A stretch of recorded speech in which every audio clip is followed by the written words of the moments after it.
Sermão de Nossa Senhora do Carmo, pregado por Reverendíssimo Padre Antônio Vieira, na festa da sua religião, com o Santíssimo Sacramento exposto, na Igreja e Convento da Mesma Senhora, na cidade de São Luís do Maranhão, no ano de 1656.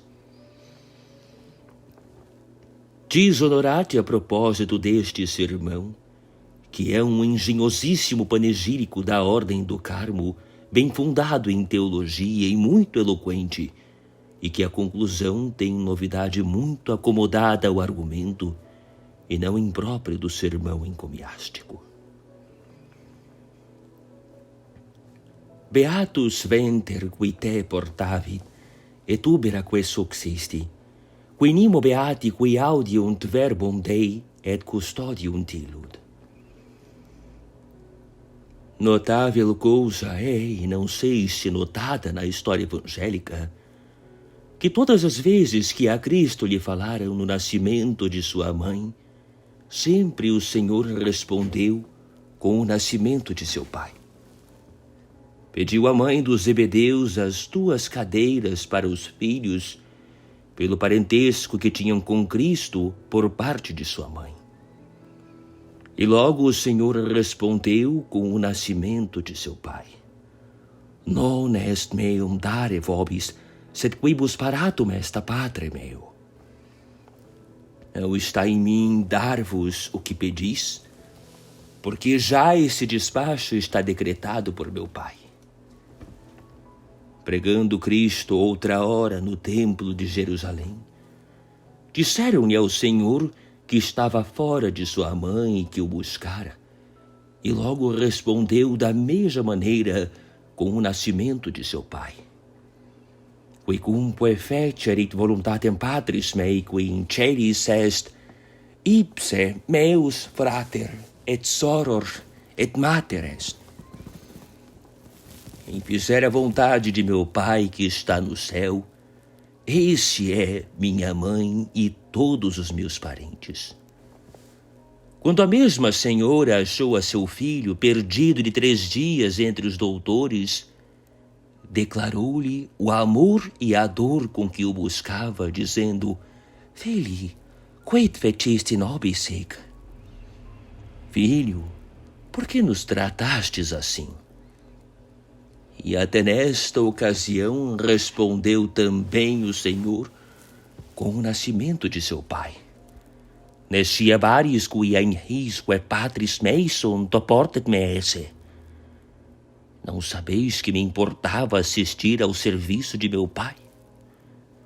Deste estilo ou desta razão de estado de Cristo se entenderá em não vulgar sentido a consequência da resposta do mesmo Senhor sobre as vozes da mulher do Evangelho. Acabava Cristo de convencer com razões as calúnias de seus êmulos, os escribas e fariseus. Achou-se no auditório uma mulher de qualidade ordinária, mas de grande entendimento e coração grande. Levantou a voz no meio de todos e disse: Beatus venter qui te portavit et ubera quae succisti. Bem-aventurada a mãe que trouxe em suas entranhas e sustentou a seus peitos tal filho. Não parece que o pregador e em público devia responder a semelhantes palavras e a semelhante pessoa. Mas, como lhe falaram do nascimento de sua mãe, respondeu o Senhor e respondeu como costumava com o nascimento de seu pai. Qui nimo beati qui audiunt verbum Dei et custodiunt illud. Antes te digo que bem-aventurados são os que ouvem o verbo de Deus e guardam o que ouvem. Notai o verbum Dei. Como lhe falaram a Cristo do nascimento da mãe, acudiu ao nascimento do pai, advertindo que se por uma parte era parto de Maria, por outra era verbo do Padre. Assim declara altamente esta resposta ao venerável Beda, não entendendo no verbum Dei a palavra de Cristo, senão o mesmo Cristo, que segundo a divindade é o verbo e a palavra do Padre.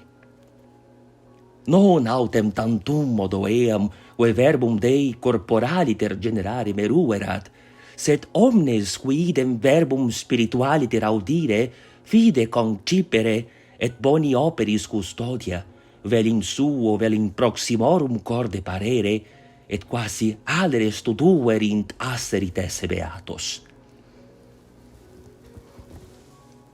Oh, sagrada religião do Monte Carmelo! Como vos fez semelhante a si, quem vos fez só para si, e para que levasseis tantos a ele.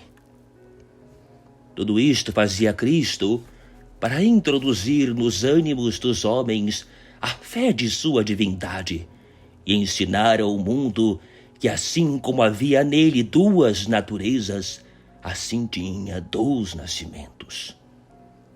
Um nascimento antiquíssimo e eterno, em que era filho de seu pai, e outro nascimento novo e em tempo, em que era filho de sua mãe. E assim como Cristo teve dois nascimentos, e ambos virginais, como lhe chamou São Gregório Nazianzeno, um antiquíssimo e eterno em que nasceu de pai sem mãe, outro novo em tempo em que nasceu de mãe sem pai, assim a sagrada religião carmelitana teve dois nascimentos também virginais. Um antiquíssimo na lei escrita, em que nasceu de Elias virgem, que foi nascimento de pai sem mãe. Outro antigo na lei da graça, em que nasceu da Virgem Maria, que foi nascimento de mãe sem pai. As duas cores e as duas peças do hábito carmelitano são a prova e a herança destes dois nascimentos. A prova e a herança do nascimento do pai sem mãe é o manto branco dado por Elias nas mãos de Eliseu Carmelita. A prova e a herança do nascimento de mãe sem pai é o escapulário pardo dado pela Virgem Maria nas mãos de Simão, também carmelita, e geral santo dos carmelitas. Só parece diferença entre os dois nascimentos de Cristo e desta sagrada religião, que no nascimento de Cristo o Pai era do céu e a Mãe da terra. No nascimento dos carmelitas, o Pai era da terra e a Mãe do céu.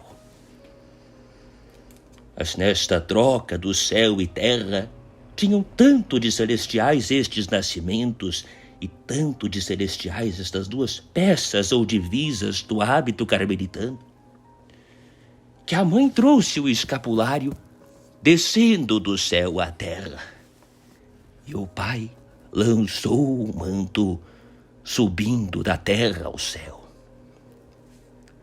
Não há religião, posto que todas sejam santíssimas, que tivesse tais princípios, nem se possa gloriar de tais progenitores. E como estes benditos filhos foram duas vezes nascidos e por duas gerações, ambas miraculosas, ambas singulares, ambas celestiais e divinas, não será excesso de devoção nem encarecimento de louvor que com as mesmas vozes do Evangelho os aclamemos neste dia duas vezes bem-aventurados. Bem-aventurados por filhos de tal mãe, beatus venter qui te portavit, e bem-aventurados por filhos de tal pai. Beati qui audiunt verbum Dei et custodium dilunt. Estas duas cláusulas do texto e estes dois nascimentos serão o fundamento e matéria do nosso discurso. Dai-me atenção e ajudai-me a pedir graça. Ave Maria, gratia plena, Dominus tecum, benedicta tu in mulieribus, et benedictus fructus ventris tui, Iesus. Sancta Maria Mater Dei, ora pro nobis peccatoribus, nunc et in hora mortis nostre. Amen. Beatus venter qui te portavit. A maior excelência da Virgem Maria é ser mãe do Filho de Deus. A maior excelência da sagrada religião carmelitana é serem os seus filhos, filhos da Mãe de Deus. Para esta gloriosa aplicação, não temos necessidade de mudar as palavras do Evangelho, senão de as estender mais um pouco. Não de as mudar de mãe a mãe, porque a mãe é a mesma, somente de as estender de filho a filhos, porque os filhos são diversos, posto que tão parecidos, como em seu lugar veremos. Falando o Espírito Santo do mesmo ventre virginal, de quem exclamou a voz do Evangelho, Beatus Venter, diz assim no capítulo 7º dos Cânticos, Venter tuus sicut acervus tritici valatus delis.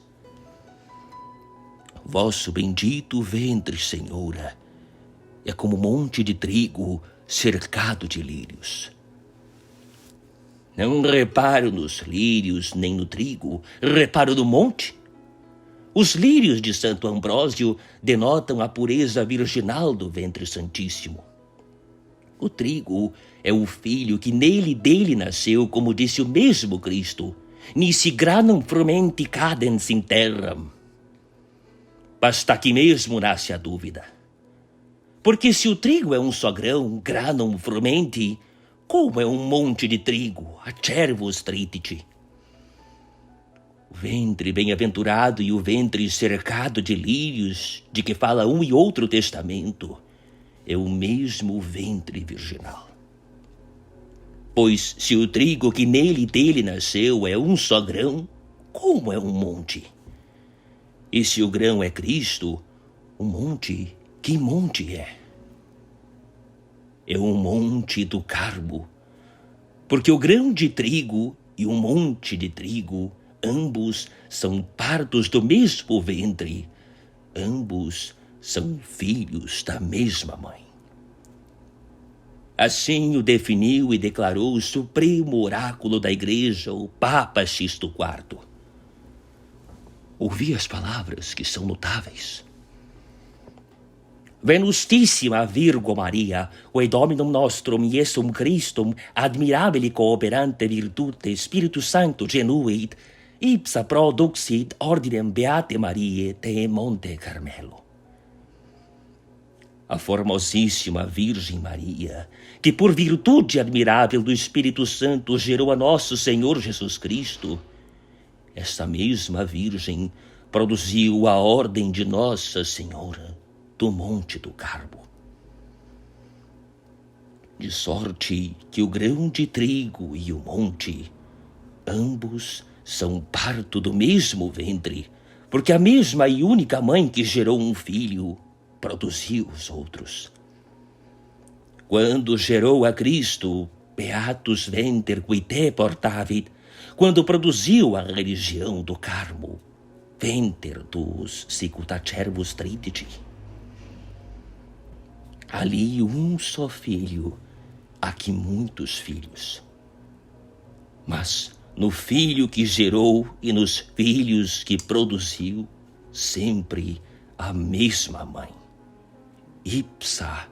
Ipsa produxit ordinem Beate Mariae de Monte Carmelo. Daqui se entenderá aquele texto de São Lucas em que tropeçou Elvídio, não só como mau teólogo, senão também como ruim gramático. Escrevendo São Lucas o admirável parto da Virgem Maria em Belém, diz que pariu a Senhora a seu filho primogênito. Peperit filium suum primogenitum. Primogênito? Logo a Virgem Maria teve outros filhos? Elvídio dizia blasfema e hereticamente que sim. E eu também digo que sim catolicamente. A Virgem Maria tem filho primogênito e filhos segundos. O filho primogênito é Cristo. Os filhos segundos são os seus carmelitas. Onde Deus é o primeiro, bem se pode ser segundo. Neste sentido, refutaram a Elvídio Santo Anselmo, Roberto e Guerrico Abade. Mas porque a aplicação destes autores é mais universal, tomemos as palavras de Sisto, que não só nos deram o fundamento desta soberana prerrogativa, mas também nos darão a razão dela. A Cristo diz o pontífice que o gerou a Virgem Maria, Genoi. A ordem e família carmelitana diz que a produziu, produxit. E esta é a diferença de filho a filhos e do primogênito aos segundos. O primogênito é filho gerado. Os segundos são filhos produzidos. Supamos um ponto mais acima para melhor entender este. O eterno Padre, depois que gerou o Verbo, não pode gerar outro filho. Mas ainda que não pode gerar, pode produzir. Adentra pode produzir e produz o Espírito Santo igual ao Filho. Ad extra pode produzir filhos, mas não iguais, que são os filhos adotivos, a quem faz participantes do mesmo Espírito. Ut adoptionem filiorum reciperemus, mihi Deus Spiritum Filii sui in corda vestra. O mesmo passa na Virgem Santíssima, a quem Santo Agostinho por isso chamou ideia de Deus. Si formam Dei te apelem, digna ex istis. Filho propriamente gerado e natural. Não tem nem pode ter a Virgem Maria mais que um, aquele que juntamente é filho unigênito do Padre. Filhos, porém, produzidos e adotivos, pode a mesma soberana mãe ter muitos. E estes são, por especial prerrogativa e filiação, os religiosos carmelitas, aos quais produziu ad extra, dando-lhe o nome e a adoção de filhos. Et ad intra, que assim se pode dizer, comunicando-lhe e produzindo neles seu próprio espírito, como veremos, ipsa produxit. Eu bem sei que entre o filho natural e os filhos adotivos da Virgem há distância infinita. Mas nestes mesmos termos se me transluz uma certa excelência que ainda na comparação de filhos a filho quase parece vantajosa. Pergunto, qual é a maior prerrogativa e maior excelência? Ser filho natural ou filho adotivo? A adoção é suplemento da natureza. Logo parece que maior coisa e mais excelente é ser filho por natureza que por adoção. Contudo, absoluta e precisamente falando, digo que alguma coisa tem de maior prerrogativa ser filho adotivo que filho natural. No filho natural, funda-se a preferência na filiação. No adotivo, funda-se a filiação na preferência. O filho natural ama-se porque é filho. O filho adotivo é filho porque se ama. Ser natural é fortuna. Ser adotivo é merecimento. A razão de toda esta diferença é porque os filhos naturais são partos da natureza. Os adotivos são filhos da eleição. Nos primeiros não tem parte a vontade nem o juízo. Nos segundos, tudo é juízo e tudo vontade. Assim o notou advertidamente Santo Ambrósio na Epístola Ad Ficinium. Aut natura filio suscipimus aut electione. In natura casus est, in electione iudicium. Os filhos ou são por natureza ou por eleição. Se por natureza é caso, se por eleição é juízo. Quanto vai da sorte a escolha, tanto vai de uns filhos a outros. Se os pais escolheram os filhos, muitos haviam de trocar os seus pelos alheios e talvez antes não quereriam ter filhos que tais filhos. Parece-vos que escolheria Adão a Caim, Noé a Cão, Isaque a Ismael, Jacó a Ruben, Davi a Absalão? Claro está que não. Mas contenta-se cada um com aqueles filhos que lhe couberam em sorte. Porque nesta parte também os filhos entram em conta de bens de fortuna. Nos filhos adotivos é pelo contrário. Porque como escolher este ou aquele depende da nossa eleição, da nossa vontade, do nosso juízo. Muito errado será o juízo e a vontade de quem não escolher o melhor de todos, o mais excelente e o mais digno. Non estinhos adoptari, nisi quei fortissimos meretur agnosci, disse Cassiodoro. E a razão que logo dá é a mesma diferença que dizíamos. In sobole frequenter falimur, ignavi autem esse nesciunt, quos iudicia pepererunt. Dos filhos naturais não se satisfaz muitas vezes o desejo, porque ainda que são partos da natureza, dá-os a fortuna. Dos adotivos, sempre o acerto e a satisfação é segura, porque são filhos da eleição e partos do juízo. Quos iudicia pepererunt.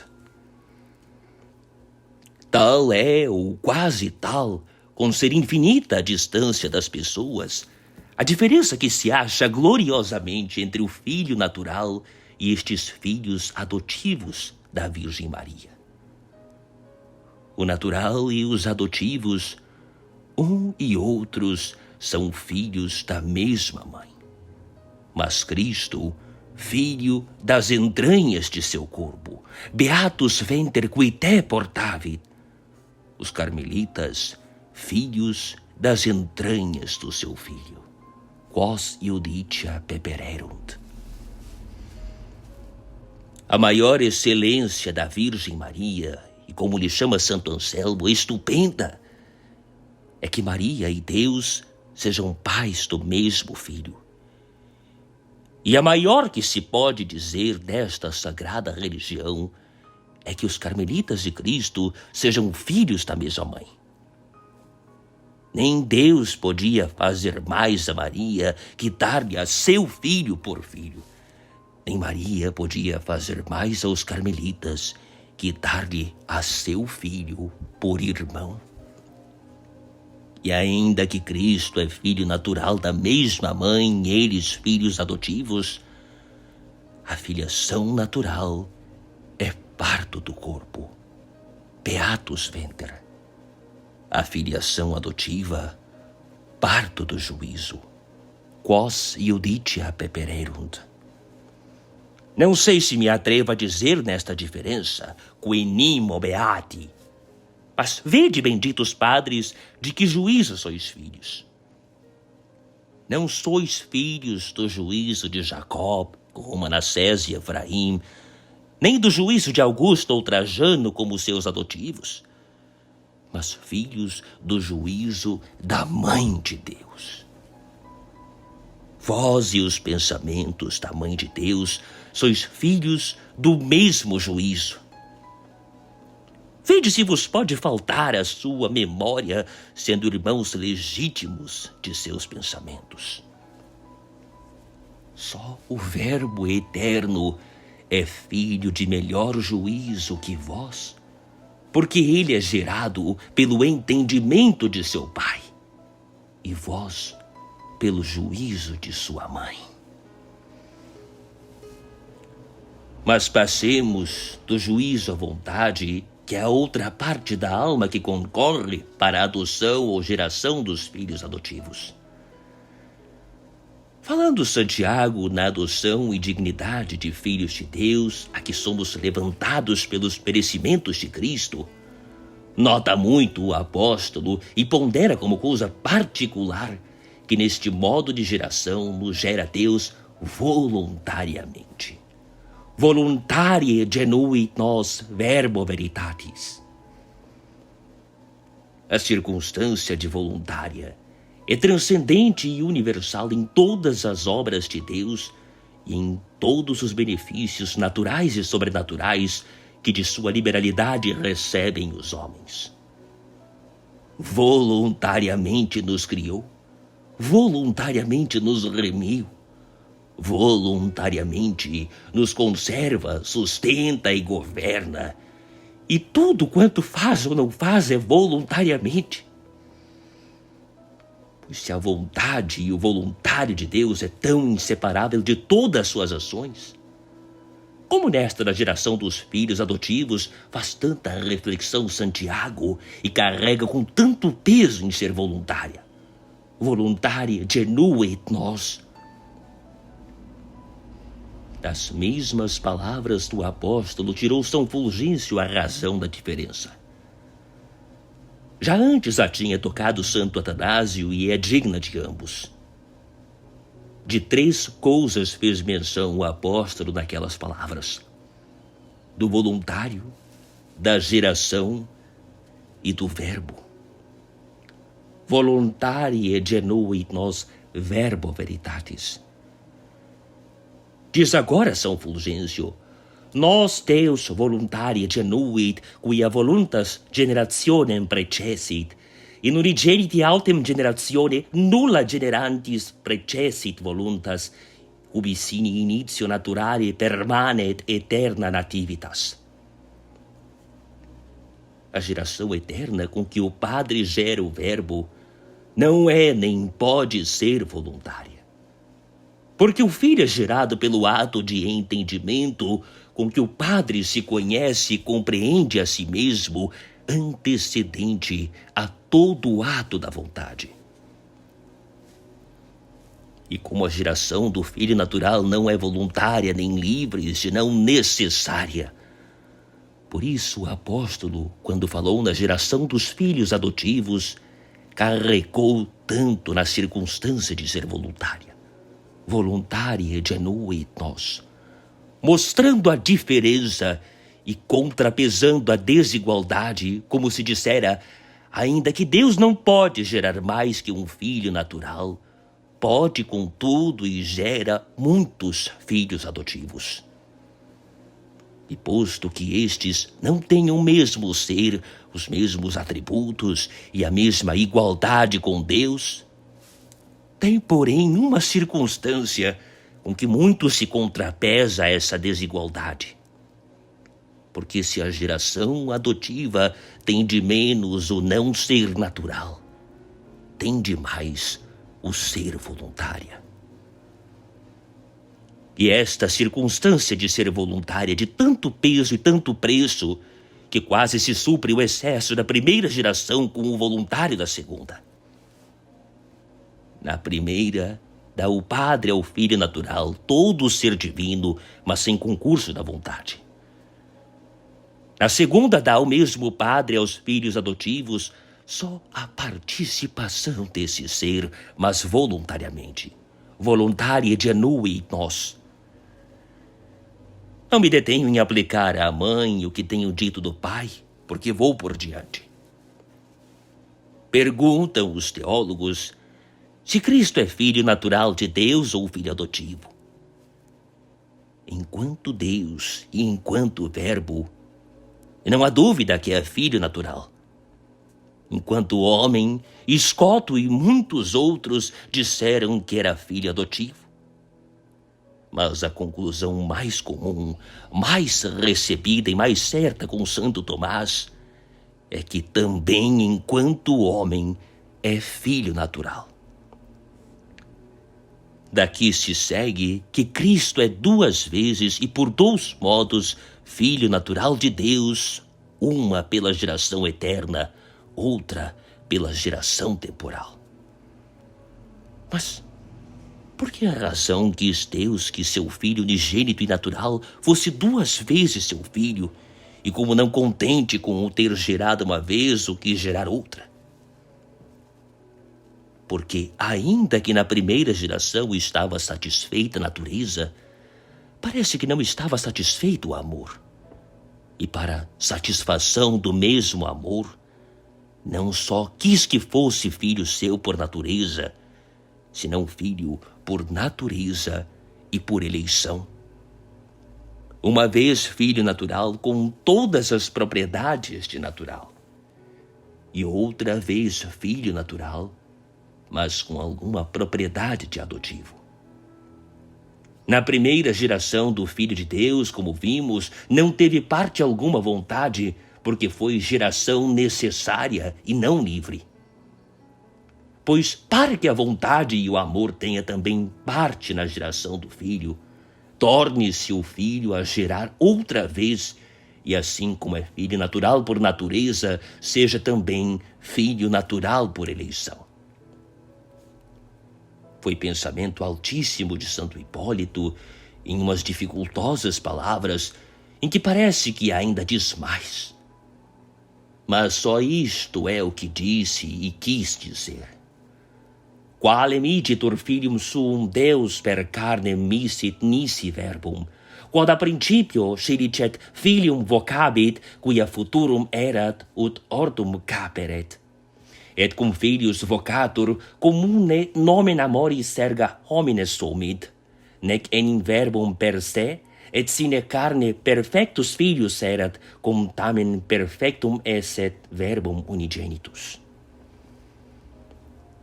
O Filho unigênito de Deus, diz Hipólito, antes de encarnar e ab eterno, sempre foi perfeito Filho, quanto à perfeição e inteireza infinita da natureza. Mas, quanto à satisfação em nome do amor, faltava-lhe o concurso da vontade, porque era gerado necessária e não livremente, por natureza e não por eleição. E por isso, desde a mesma eternidade, lhe decretou e como adotou Deus outra geração em tempo, para que se suprisse e como aperfeiçoasse na segunda o que sem imperfeição, antes com suma perfeição, não pôde ter na primeira. Na primeira, foi o Verbo, o Filho da natureza fecundíssima do Padre, mas sem afeto, como diz São Gregório de Seno. Pater filium genuit sine affecto. Na segunda, uniu-se o afeto à natureza, e não contente o Padre com amar o Filho depois que o gerou, quis-o gerar outra vez amando e porque o amava. Que assim como Dante se chamava filho do seu entendimento, se chamasse também filho do seu amor. Filii dilectionis sui, diz São Paulo. Estas são as vossas prerrogativas, filhos da Virgem do Carmo, que parece competiu a mãe com o pai, como Rebeca com Jacó. Ele no amor do filho primeiro e ela no amor dos segundos. Sois filhos da Virgem Maria, mas que filhos? Filhos do seu entendimento e da sua vontade, do seu juízo e do seu amor. O seu juízo vos preferiu e o seu amor vos elegeu. O juízo vos concebeu e o seu amor vos gerou. Não sois filhos do ventre virginal de Maria, porque esse é privilégio singular do Filho de Deus e seu. Beatus venter qui te portavi. Mas com prerrogativa que não parece menor, antes em certo modo mais sublime, sois filhos das entranhas da sua alma. Na sua alma concebidos, na sua alma gerados e da sua alma nascidos. E quem negará precisamente considerado que é mais nobre e mais excelente modo de geração ser concebido e gerado na alma que concebido e gerado no corpo. O mesmo Cristo fez a comparação neste mesmo caso. E o mesmo Cristo decidiu e resolveu assim. Beatificou Marcela o ventre santíssimo da Virgem por haver concebido e gerado o Cristo. Beatus venter qui te portavit. E que respondeu o divino mestre? Qui nimo beati qui audiunt verbum Dei et custodium Tilud.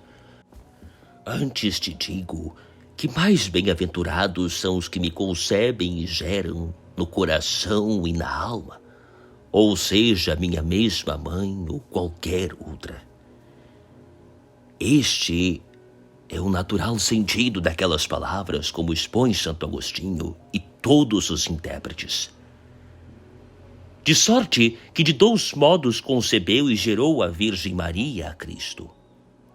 Concebeu no ventre e concebeu no coração. Gerou no corpo e gerou na alma.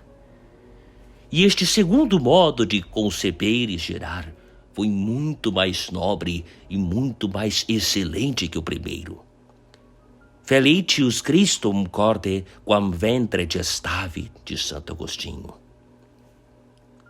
Licença nos dá logo mesmo Cristo para dizermos destes segundos filhos de sua mãe, ainda em comparação do Beatus venter qui nimo beati. Porque sendo Cristo e os carmelitas filhos da mesma Senhora, ele nesta consideração é filho natural e eles filhos adotivos.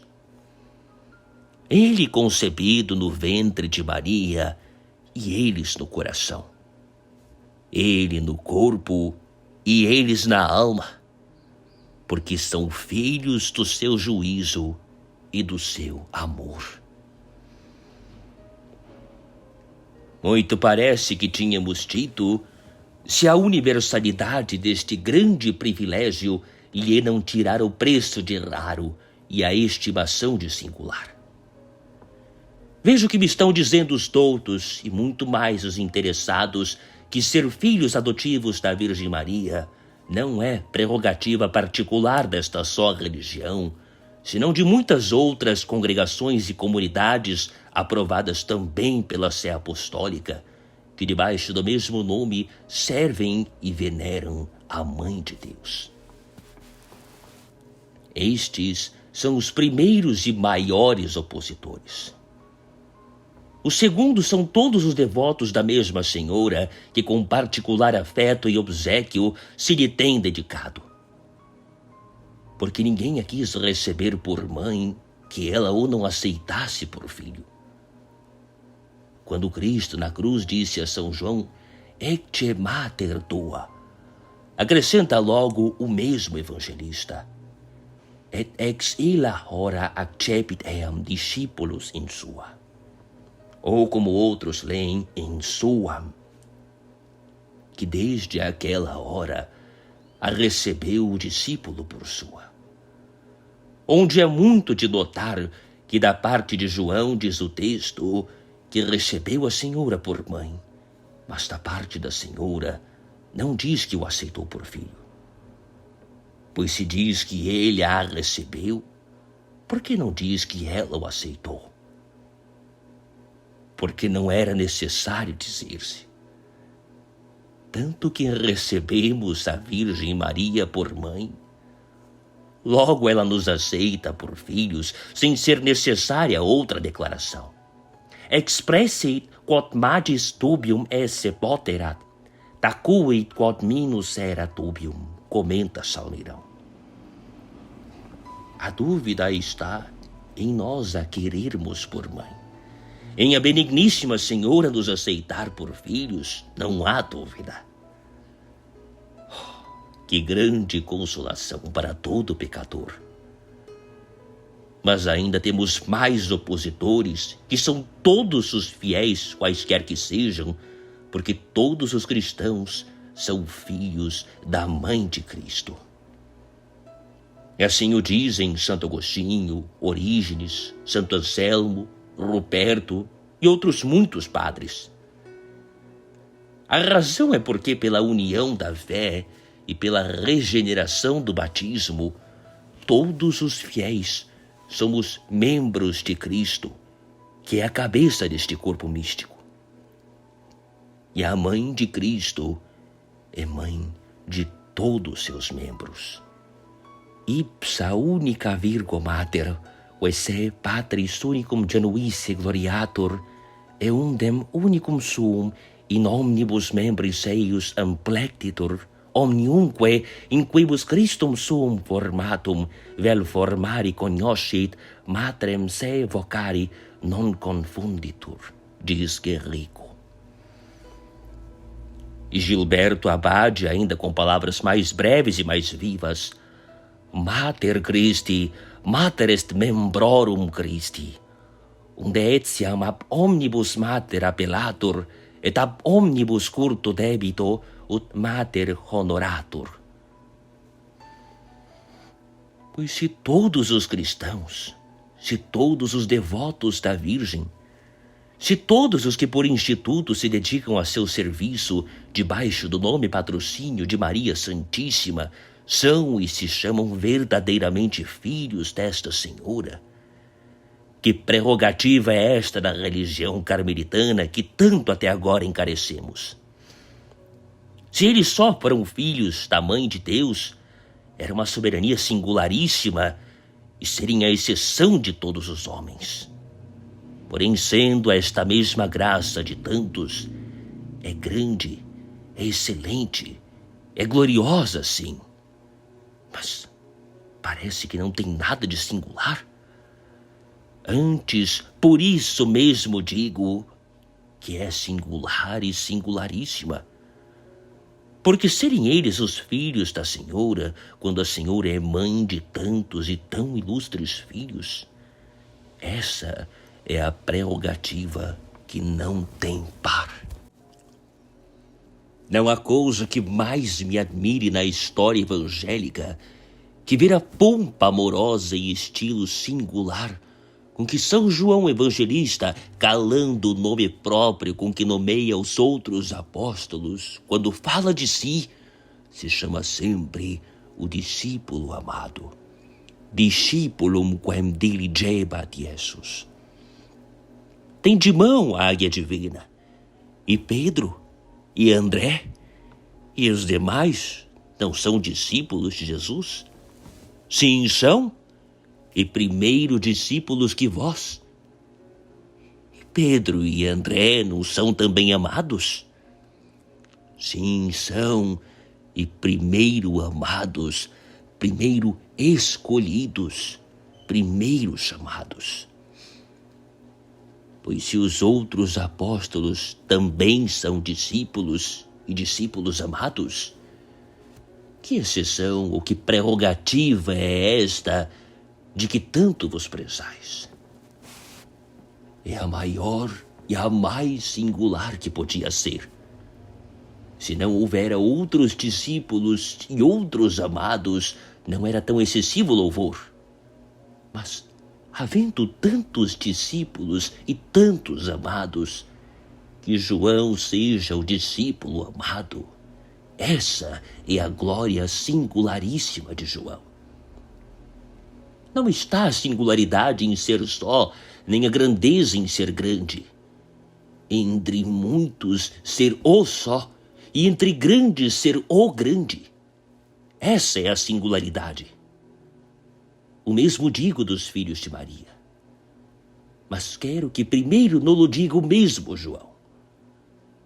A última cláusula do testamento de Cristo na morte foi deixar sua mãe a João e João a sua mãe. Ela por mãe e ele por filho. Ecce filhos tuos, ecce mater tua. Pergunto, e por esta cláusula ficaram excluídos os outros apóstolos? Não. E assim o declarou o mesmo testador Cristo depois de sua ressurreição, quando mandou as Marias aos apóstolos, dizendo: Ite, nunciate fratribus meis. Ide, levai as novas a meus irmãos. Pois se os apóstolos, depois desta nomeação de filho em João, ficaram também irmãos de Cristo e filhos de sua mãe, que mais lhe deu Cristo a ele que aos outros? E se em João foi privilégio especial, por que o estendeu aos demais? Para que fosse mais seu e mais excelente a especialidade. Deu-lhe a companhia para o fazer singular e a comparação para o fazer incomparável. Os outros apóstolos, também irmãos de Cristo. Os outros apóstolos, também filhos de Maria. Mas João, entre todos esses filhos, o filho, ecce filius tuus. Assim como João, em respeito de Cristo entre os discípulos, é o discípulo, e entre os amados, o amado, assim, em respeito da Virgem, entre os filhos, é o Filho. Aos outros deu Cristo o nome, a João a antonomásia. Aos outros a filiação, a João a especialidade de filho. Ecce filius tuus, ecce mater tua. Já agora me havereis entendido, e quão próprio e particular é desta bendita religião o privilégio singular de filhos de Maria. Filhos com os demais, mas não filhos como os demais. Com especial eleição, com especial amor, com especial nome, com especial prerrogativa, enfim, com especial filiação, como entre os demais filhos, eles os filhos. Em 3 hierarquias particulares dividimos os filhos desta Senhora, cada um de maior a maior excelência. Na primeira e ínfima entram todos os cristãos. Na segunda e meia, todos os devotos da Virgem. Na terceira e suprema, todos os dedicados a seu serviço com particular instituto. Mas sobre todas estas hierarquias verdadeiramente angélicas, a especialmente escolhida, e como escolhida, a amada da Rainha dos Anjos, é sua família carmelitana. O mesmo Cristo, autor desta graça, como de todas, nos há de dar a confirmação dela. Por boca e em figura de Salomão, no capítulo 6 dos Cânticos, diz assim: Sexaginta sunt regine, et octoginta concubine, et adolescentularum non est numerus. Una est columba mea, perfecta mea. Una est matris suae, electa genitricis suae. Todos os padres e expositores concordam em que nas 3 diferenças desta divisão, rainhas, mulheres segundas e damas, se compreendem 3 estados ou ordens de almas, as quais em maior ou menor grau de perfeição e união com Cristo, todas são esposas suas e filhas de sua mãe. E até aqui temos bem distintas e expressas as 3 hierarquias que dizíamos de filhos adotivos da Senhora. O que mais acrescenta Salomão é que entre estas 3 hierarquias ou ordens, e sobre todas elas, há uma que é a única e singularmente escolhida de sua mãe. Una est matris suae, electa genitricis suae. Mas qual é esta única e singularmente escolhida? Ponderai bem as palavras e vereis como não é nem pode ser outra que a religião carmelitana. Una est matris suae, electa genitricis suae. Não diz só que é única e escolhida de sua mãe, matris suae, senão nomeadamente de sua mãe que a gerou, genitrice sue, distinguindo na mesma maternidade 2 nomes e 2 modos de ser mãe. De todas as outras ordens de filhos seus, é mãe a Virgem Santíssima. Mas da ordem carmelitana é mãe e genitriz, porque a gerou e produziu, como dissemos, ipsa produxit ordinem Beate Mariae de Monte Carmelo. E porque o modo de produzir e gerar estes filhos foi a eleição especial que deles fez, por isso ajuntou logo e declarou a mesma eleição, electa genitrice sue. Dos outros é mãe, porque eles, por sua devoção e afeto, elegeram a Senhora. Dos carmelitas é mãe e genitriz, porque ela, por especial eleição, os elegeu, electa genitrice sue. E por isso únicos filhos entre tantos filhos e única ordem entre tantos institutos. Una est matris sue, electa genitrice sue. Ouve-se a Senhora na eleição da ordem carmelitana. Ouve-se esta mãe na eleição destes filhos, como se ouve Deus na eleição de sua mãe. Para Deus eleger por mãe a Virgem Maria, fez primeiro 3 eleições e 3 separações do melhor que havia no mundo. De todos os povos, elegeu e separou primeiro um povo, que foi o povo hebreu em Abraão. De todas as tribos desse povo, elegeu e separou logo uma tribo, que foi a de Judá. De todas as famílias dessa tribo, elegeu e separou depois uma família, que foi a família de Davi. Ultimamente, dessa família, elegeu uma pessoa a mais digna, que foi a Virgem Maria. Ad virginem desponsatum viro de domo David.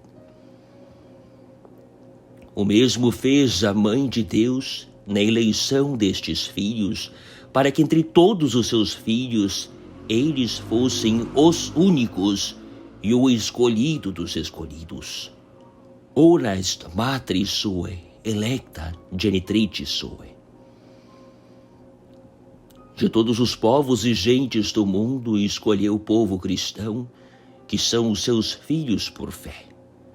De todos os cristãos, escolheu os seus devotos, que são os seus filhos por afeto. De todos os seus devotos, escolheu as congregações que a servem debaixo de seu nome e patrocínio, que são os seus filhos por instituto.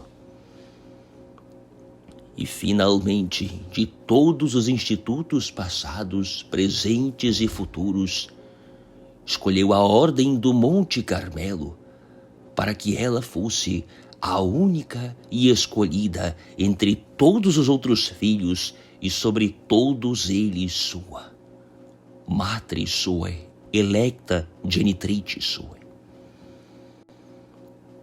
Todos os outros, com mais ou menos prerrogativa e sempre com grande dignidade, são filhos da Virgem Maria. Mas os carmelitas são os seus filhos, os seus. Matris sue, genitrice sue. Em respeito dos mesmos pais, uma coisa é ser filho seu e outra muito diferente ser o seu filho. Jacob tinha tantos filhos como sabemos, mas o seu filho era José. Entre os outros filhos também havia 3 distinções. Uns eram de Bala, outros de Zefa, outros de Lia. Mas José, que era o primogênito de Raquel, esse era o seu filho. Esta foi a alusão desumana com que os invejosos irmãos acompanharam o recado da túnica ensanguentada. Vide utrum tunica filii tui sit annon. E esta foi a energia da dor com que Jacob reconhecendo-a, respondeu: Túnica filii mei est. Os filhos chamaram-lhe o vosso filho, filii tuo. E o pai chamou-lhe o meu filho, filii mei. Porque ainda que todos eram filhos de Jacó, José era o seu filho. E para maior expressão do que nenhum deles duvidava, ajuntando-se, diz o texto, todos os filhos para consolar o pai. Congregatis contis liberis eius ut lenirenti dolorem patris. O que lhes disse foi: descendam ad filium meum lugens in infernum.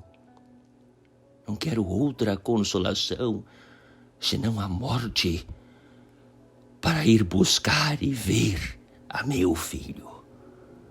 Pois todos estes que aqui tendes presentes não são também filhos vossos? Sim, são meus filhos, mas não são o meu filho. Os outros também eram filhos, não o negava Jacó, mas o seu filho era José. Vai muito de ser filho a ser o seu filho. Esta é a diferença com que na eleição da Virgem Maria, sendo tantos os seus filhos e todos queridos, se distinguem muito uns dos outros. Os demais são filhos da Senhora, mas os carmelitas são os seus filhos. Una est mater sue, electa genitrice sue.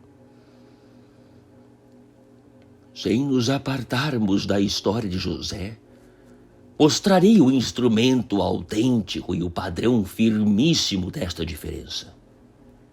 Diz o texto sagrado que Jacó amava José sobre todos os outros filhos. Israel dirigebat Iosef super omnes filios suos. E este excesso e diferença do amor do pai, diz o mesmo texto, que o viu muito bem os outros irmãos de José. Videntes autem fratres eius, quod patre plus contis filis amaretur. O amor é um afeto tão invisível como a mesma alma onde nasce e onde vive. E se o amor não se vê, como viam os outros filhos o amor de Jacó? E o viam tão distintamente que conheciam sem dúvida ser José o mais amado. Videntes quod patre plus contis filis amaretur. Viram-no pelos efeitos e distinguiram-no pelas cores. Fecit ei tunicam polymitam. Fez Jacob a José uma túnica variada de cores, mais nobre que aos outros. E este foi o sinal manifesto por onde conheceram a diferença. Quereis ver como os carmelitas são os Josés da Virgem Maria? Olhai para aquele escapulário que tem nas mãos, que a mesma Senhora lhe cedeu e fez só para eles. Facit et tunicam polymitam. Polymitam quer dizer variada de cores.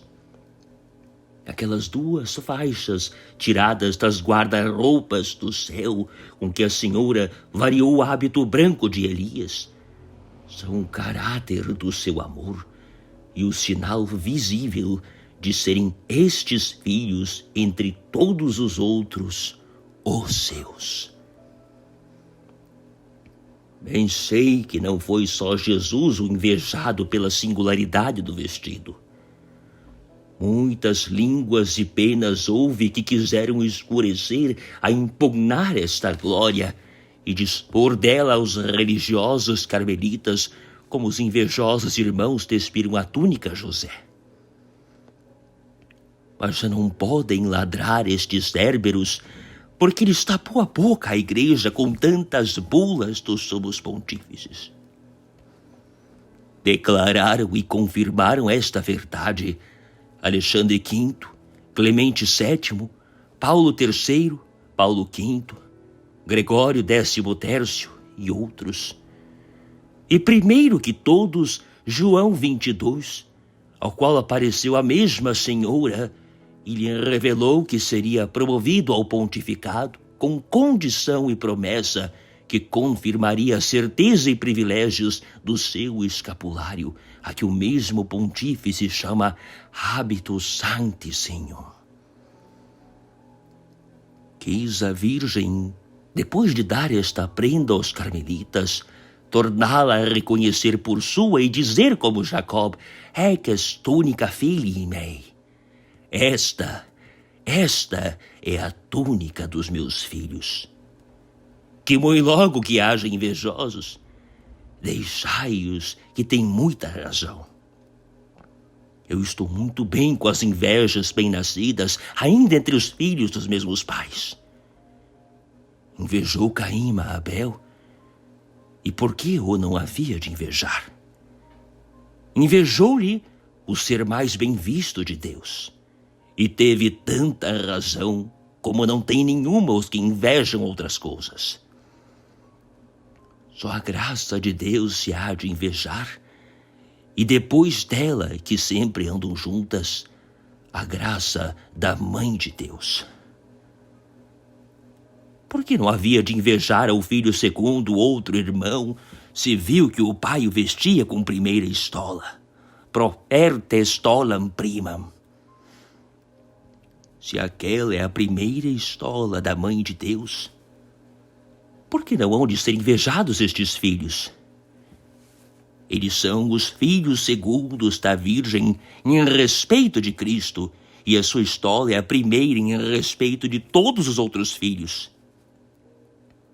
Vestiu ao primogênito natural, e vestiu aos primogênitos adotivos, e a um e outros assinalou e distinguiu com a divisa das cores.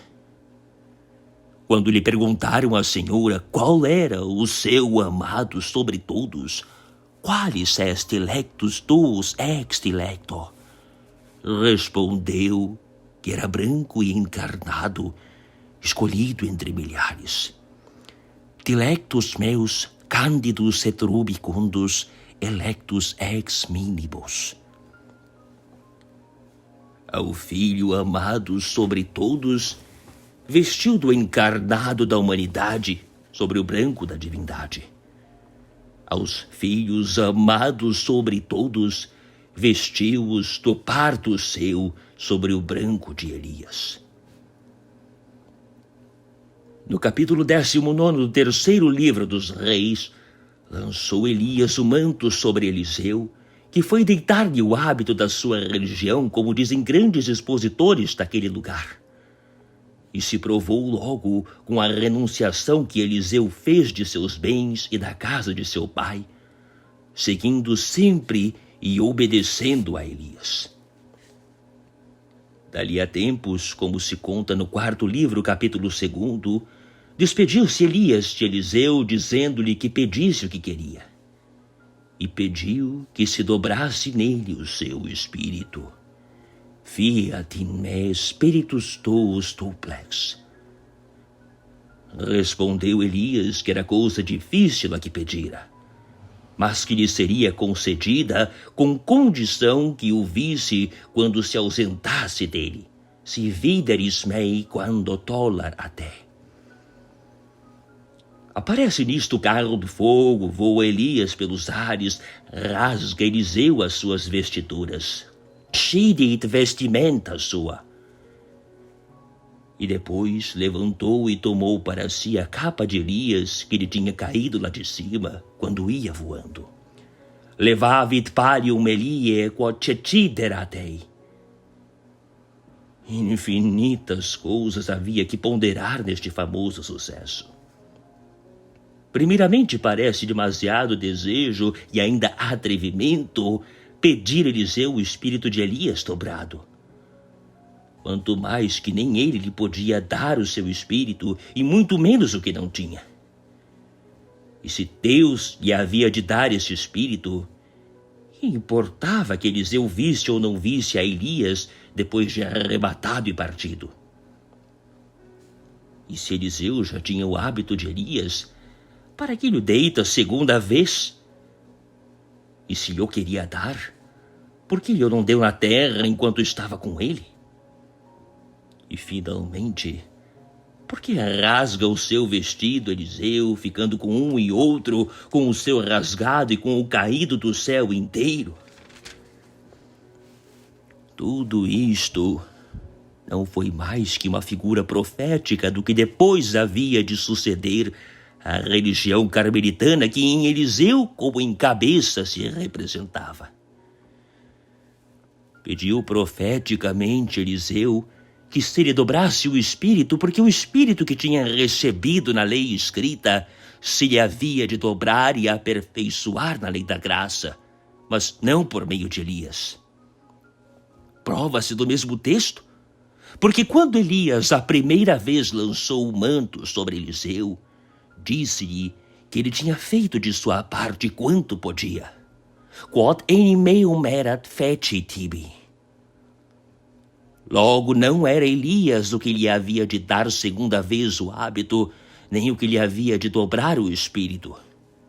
E por isso Eliseu não disse dá-me-hi, senão fiat in me. Elias, quando recebeu a petição, não disse dabo, senão eri tibi. Era, pois, o mistério representado profeticamente nesta figura que os sucessores de Elias haviam de receber outra vestidura e que com ela se lhes havia de dobrar o espírito, como sucedeu com o sagrado escapulário. Por isso, esta segunda vez não foi dada a vestidura na terra, senão caída do céu. E por isso Elias pediu a condição de que o vissem depois de partido. Porque se os carmelitas se não conservassem no mesmo instituto, tendo sempre a Elias diante dos olhos, não mereceriam este favor da Mãe de Deus, nem a mesma Senhora os visitaria no Monte Carmelo como visitava frequentemente. Nem eles no mesmo lugar lhe edificariam, ainda antes de sua assunção, o primeiro templo. E por isso, com admirável propriedade, Eliseu rasgou o hábito que tinha recebido de Elias e levantou e tomou o que caiu do céu, porque assim o fizeram os carmelitas, abrindo a vestidura antiga de Elias e fazendo dela o manto branco, e tomando o escapulário pardo e a túnica da mesma cor, com que ficaram inteiramente vestidos e sinalados por filhos da Santíssima Mãe. Sucedeu-lhe a Senhora com Elias, o mesmo que a Jacó com Labão. Concertou-se Labão com Jacó que todos os cordeiros que nascessem de duas cores seriam de Jacó, e os que saíssem brancos seriam seus. E a este fim deu-lhe só as ovelhas brancas, para que os cordeiros saíssem também brancos. Porém Jacó, pondo diante dos olhos as ovelhas certas varas, nasciam os cordeiros de duas cores. Factum est ut parerent maculosa et diverso colore respersa. Assim, no Monte Carmelo, enquanto a religião carmelitana teve diante dos olhos só a Elias, se videris me quando dollara te, eram os seus cordeiros brancos da cor do hábito de Elias, como refere Santo Epifânio, que o viu vestido sua mãe quando concebeu. Porém, depois que se lhe variou este objeto e se lhe pôs diante dos olhos a vara da raiz de Jessé, a Virgem Santíssima com o escapulário pardo, saíram dali por diante todos os cordeiros vestidos de lã de duas cores, diverso colore respersa, e por isso sinalados com o caráter e divisa de sua mãe, como filhos especiais, singulares e mais seus e distintos de todos os outros.